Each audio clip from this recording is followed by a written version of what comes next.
Start होती है और हम एक हॉस्पिटल के मॉर्ग को देखते हैं। यहाँ पर पाओ नामी एक लड़का रात की ड्यूटी करता था।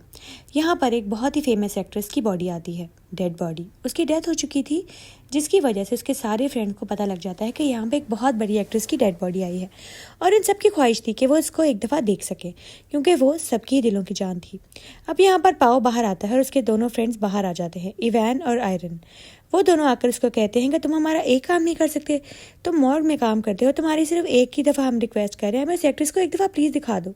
लेकिन वो कहता है कि मुझ पर बहुत सख्त नज़र रखी गई है, मैं ऐसा काम नहीं कर सकता, तुम्हें पता है कि मेरी नौकरी चली गई तो मुझे बहुत मसला हो जाएगा। पर वो दोनों इसको कहते हैं चलाओ, तुम्हें हमें सिगरेट पिलाते हैं और तुम्हें अच्छे से पैसे भी देंगे, तुम हमें खुश कर दोगे तो हम तुम्हें ट्रीट भी देंगे। अब यहाँ पाओ अपने दोस्तों की बात मान जाता है। आइवन और जेरी दोनों कहते हैं कि हमें देखना है, प्लीज़ हमें इस एक्ट्रेस को एक दफ़ा दिखा दो, हम तुम्हें दोबारा कभी तंग नहीं करेंगे। और वैसे भी रात में ड्यूटी है, रात में तो सब लोग चले ही जाते हैं, यहाँ पर कौन सा कोई तुम पर नज़र रख रहा होगा। वो कहता है ठीक है, यहाँ पर उसकी डेड बॉडी तो आई है, लेकिन यहाँ पर अभी तक किसी ने उसको देखा नहीं है, किसी की जरूरत नहीं, क्योंकि यहाँ पे बहुत ज़्यादा सिक्योरिटी थी। अब मैं जानता हूँ कि शायद रात में सिक्योरिटी हट जाए तो हम ऐना की बॉडी को देख सकते हैं। अब ये तीनों प्लान बनाते हैं कि हम अंदर जाएंगे और जाके बॉडी को देखेंगे मॉर्ग में। अब ये तीनों चुप चुप के अंदर जाते हैं, क्योंकि इन्हें पता था कि अगर किसी गार्ड ने या किसी कैमरे में हमारी तस्वीर आ गई तो हमें बहुत प्रॉब्लम हो जाएगी। और पाओ को तो ये फिक्र थी कि मेरी नौकरी चली जाएगी। वो जेरी और आइवन को लेकर अंदर चला जाता है और जैसे ही वो मॉर्ग की तरफ जा रहे थे, रास्ते में वो रुकते हुए जा रहे थे, छुपते हुए कि कोई हमें देख ना ले। मॉर्ग की लाइट्स ऑफ थी और जैसे ही वो अंदर जाते हैं लाइट्स को ऑन करते हैं। जैसे ही लाइट्स ऑन होती हैं, अंदर बहुत ज़्यादा डेड बॉडीज पड़ी होती हैं। अंदर आके इनको एक खौफ तो आता है, अंदर बहुत ठंड थी और बहुत ही ज़्यादा खौफनाक सन्नाटा। सबसे पहले वो एक डेड बॉडी के पास उन तीनों को लेकर आता है और यहाँ पर वो एक बहुत ही बूढ़ी औरत की बॉडी दिखाकर उनको बहुत बुरी तरीके से डरा देता है।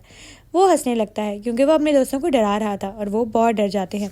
वो कहते हैं तुम बहुत स्टूपिड हो, तुमने तो हमारी जान ही निकाल दी, इतनी खौफनाक बॉडी आज तक हमने नहीं देखी। और यहाँ पर वो बहुत हंसता है अपने दोस्तों का मजाक बनाकर, कहता है अच्छा तुम लोग गुस्सा मत करो, मैं तुम लोगों को एना फ्रिट्ज की बॉडी भी दिखाऊंगा, तुम लोगों का दोस्त हूँ। और यहाँ पर वो उसके मुंह के ऊपर से कपड़ा हटाता है। उसकी डेथ बहुत ही अचानक हुई थी, शायद हार्ट फेल से, जिससे उसके जिस्म पर कोई फर्क नहीं पड़ा था। कोई इसको देखकर ये कह भी नहीं सकता था कि वो मर चुकी है। वो तीनों उसको देखते हैं और कहते हैं यार ये तो हमारी बहुत ही फेवरेट एक्ट्रेस थी, इसके मरने पर हमें बहुत दुख है, लेकिन अगर वो मरती ना तो हम कभी आकर उसको देख भी नहीं सकते थे। हम जैसे लोग इतने अमीर लोगों को कहाँ देख सकते हैं।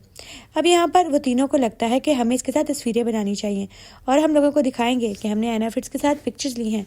यहाँ पर पाओ कहता है कि हमें ऐसा नहीं करना चाहिए और जेरी भी कहता है। आइवन थोड़ा बदतमीज टाइप था, वो उस बॉडी के साथ बदतमीजी करता है, लेकिन उसके बाकी दोनों दोस्त ऐसा नहीं चाहते थे। वो कहते हैं कि हमें बॉडी की डिसरिस्पेक्ट नहीं करनी चाहिए, कोई भी मर सकता है यार, ये तो बहुत बुरी बात है।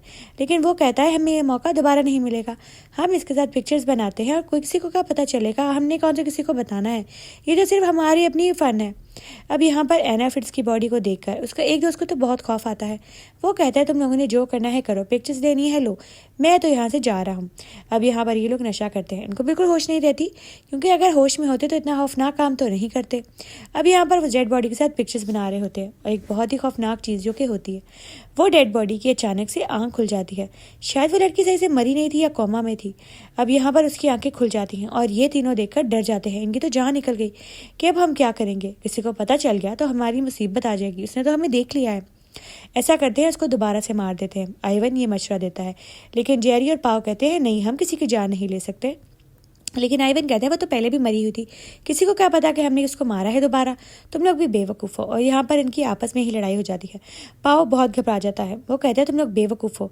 और यहाँ जेरी उसके ऊपर चादर दे देता है, उसको लगता है कि शायद वो जिंदा है और हमें उसकी रिस्पेक्ट करनी चाहिए और एक औरत की रिस्पेक्ट करना हमारा फ़र्ज़ है, हमें उससे बदतमीजी नहीं करनी चाहिए।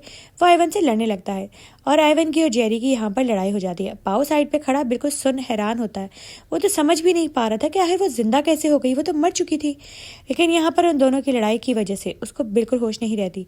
वो कहते हैं कि हमें इसके साथ कुछ भी गलत नहीं करना चाहिए, हमें इसको नहीं मारना चाहिए, अगर ये बच गई है तो इसकी ज़िंदगी है। लेकिन आइवन कहता है अगर किसी को पता लगा कि हमने उसे बदतमीजी की है तो हमारी लाइफ प्रॉब्लम में आ सकती है। या वो अपने दोस्त को मारता है जिसकी वजह से वो बेहोश हो जाता है, लेकिन शायद वो बेहोश नहीं होता, वो मारा जाता है। अब यहाँ पर वो दोनों बहुत घबरा जाते हैं, क्योंकि इनका मकसद अपने दोस्त को मारना नहीं था। ये तो लड़ाई के दौरान ही हुआ कि उनका दोस्त गिर गया, उसके सर पर चोट लग गई। आइवन इसको उठाने की बहुत कोशिश करता है, वो वो अपने दोस्त को मरा हुआ नहीं देखना चाहता था, लेकिन यहाँ पर वो कहते हैं हम तो बुरी तरह फंस गए। अचानक कमरे में कोई आता है और ये दोनों बॉडीज को छुपाने की प्लानिंग करते हैं।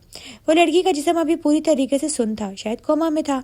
अब यहाँ पर पाओ सारी बॉडीज को छुपाता है और यहाँ पर दूसरा आदमी जो अंदर आता है वो देखता है कि यहाँ पर कोई नहीं है और वो वहाँ से थोड़ी देर बाद वापस चला जाता है। अब अंदर बहुत लड़ाई पड़ जाती है। पाओ बाहर था और अंदर जेरी और इवान थे और नैना फ्रिट्ज की बॉडी पड़ी होती है। देखो अब ऐसा ऐसा होश में आ रही थी। वो कुछ ऐसा देख लेती है जो उसको बहुत बुरा लगता है। अब यहाँ पाओ अंदर आ जाता है और कहता है तुमने क्या बेवकूफ़ी कर दी, अपने ही दोस्त को मार दिया। तुम कितने बेवकूफ़ आइवन, तुम्हें यहाँ पर आना ही नहीं चाहिए था। तुम लोग दोनों यहाँ पर ना आते, इतना बड़ा मसला ना होता। लेकिन अब आइवन कहता है जो भी है हमें इस मसले को ख़त्म करना होगा। हमें पहले तो अपने दोस्त की बॉडी को ठिकाने लगाना है, बाद में इस लड़की का कुछ सोचेंगे। जाओ जाके कोई बड़ा सा बॉक्स लेकर आओ जिसमें डालकर हम इसको कहीं फेंक कर आ सकें, वरना हम लोग मारे जाएंगे, हमारी ज़िंदगी ख़त्म हो जाएगी। अब यहाँ पे एना फ्रिट्ज के नीचे आती है क्योंकि उसकी बॉडी अभी सही तरीके से मूव नहीं होती। वो उस मरे हुए लड़के जेरी की जेब से उसका फ़ोन निकालती है और किसी नंबर पर कॉल मिलाती है। कॉल हो जाती है लेकिन कोई फ़ोन पिक नहीं करता। फ़ौरन वहाँ आइवन आ जाता है और वो फ़ोन से फ़ौरन उस कॉल को डिलीट कर देता है। अब यहाँ पर पाओ को कहता है देखा, ये हमारे लिए मुसीबत बन सकती है। मैंने ठीक कहा था ना, इस लड़की को मार दो। यहाँ पर इनको पता नहीं लगता कि उसने किसको फ़ोन किया, लेकिन जिसको भी उसने फ़ोन किया था थोड़ी देर बाद उसका दोबारा से फ़ोन आता है। अब ये लोग फ़ोन उठाते हैं। ये एना फ्रिट्ज का फादर था। उसने अपने फादर को कॉल की थी कि वो आकर मुझे यहाँ से बचा ले। अब यहाँ पे वो लड़का फ़ोन उठाता है और कहता है सॉरी, रॉन्ग नंबर, शायद किसी से गलती से कॉल हो गई होगी। यहाँ एना फ्रिट्ज की जान निकल जाती है। उसको लग रहा था कि उसके पास एक ही होप है, शायद उसके फादर आ जाए, उसकी जान यहाँ बच जाए। लेकिन यहाँ पर किसी के वहम गुमान में भी नहीं था कि वो लड़की तो जिंदा है, वो मारी नहीं गई। और यहाँ पर फ़ोन पर वो उसको बहाना करके फ़ोन बंद कर देता है। अब यहाँ पर ये लोग बहुत बुरी तरीके से फंस जाते हैं। इनको लगता है कि हमें अपनी जल्दी जल्दी इस लड़की से जान छुड़ानी है और यहाँ से भागना है, किसी को पता ना चले कि आज रात क्या हुआ। एना फ्रिट्ज बहुत परेशान होती है। उसको समझ नहीं आता कि वो खुद को कैसे बचाए। उसका जिस्म भी पूरी तरीके से अभी मूवमेंट नहीं करता और वो लड़का कहता है तुम्हें तो मैं जिंदा नहीं छोड़ूंगा, तुम्हारी वजह से मेरा दोस्त मारा गया।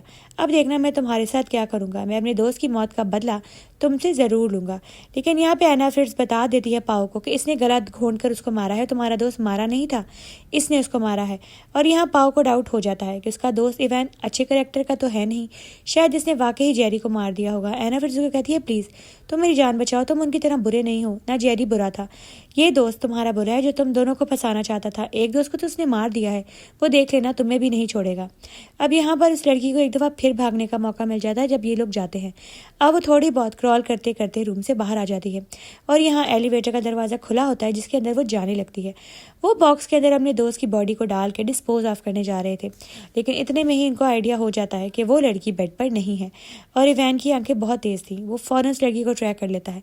वो कहता है कि वो बाहर ही भागी होगी, हमें अभी जाकर उसको रोकना होगा, उसको पकड़ना होगा। कर वो चली गई, उसने मुंह खोल दिया तो हम दोनों जेल में सड़ेंगे। अब वो लोग भाग के बाहर निकलते हैं, उस लड़की को ढूंढने लगते हैं। जैसे लिफ्ट का दरवाज़ा बंद होने लगता है वो दरवाज़ा आके खोल देता है। इवान इसको घसीटता हुआ बालों से बाहर ले आता है और कहता है आज तुम्हारे साथ वो होगा कि तुम दुआ करोगी कि तुम बची ही क्यों।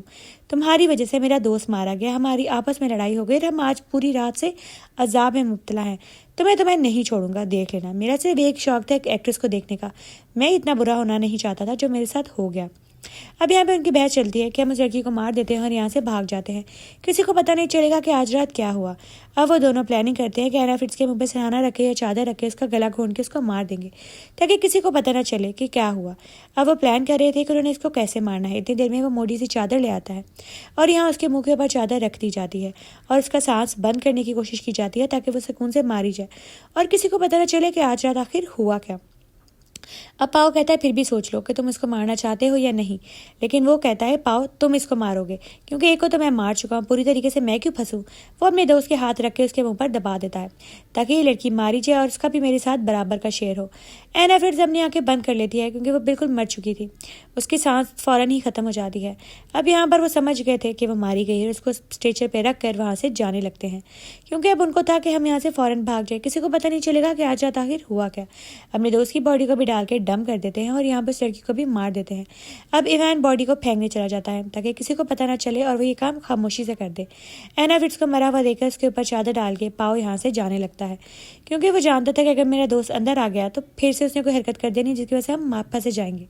अब जैसे वो यहाँ से बाहर जाने लगता है वो एना फिट्ज को देख लेता है। एना फिट्ज यहाँ पे हम देखते हैं कि मरी नहीं थी, वो तो अभी तक जिंदा थी, क्योंकि ये पाओ की और उसकी प्लानिंग थी कि वो एक्टिंग करेगी कि वो मर गई है और यहाँ पर वो दोनों की जान भी बची जाएगी और वो अपने दोस्त को लेकर यहाँ से चला जाएगा और एना फ्रिट्ज भी यहाँ से चली जाएगी और वो भूल जाएगी कि आज रात यहाँ पर क्या हुआ।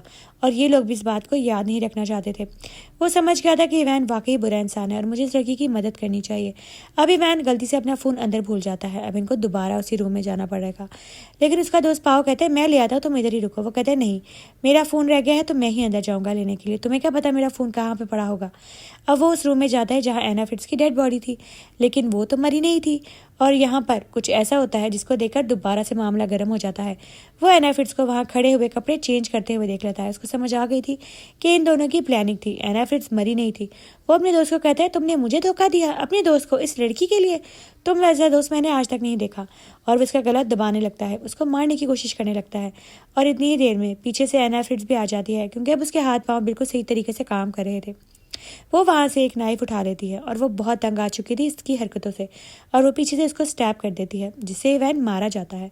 और यहाँ पर वो इतनी नफरत खा गई थी इन दोनों से कि वो दूसरे लड़के के भी पेट में छुरी मार देती है और कहती है तुम दोनों ही मरो, तुम दोनों डिजर्व नहीं करते जीना।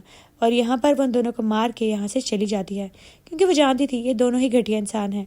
और वो हमेशा हमेशा के लिए इस चीज़ को भुलाने के लिए उन दोनों को मार देती है, ताकि वो दोबारा किसी के साथ ऐसा गलत काम ना कर सके जैसा उन्होंने इसके साथ किया। यही मूवी ख़त्म हो जाती है, दी एंड।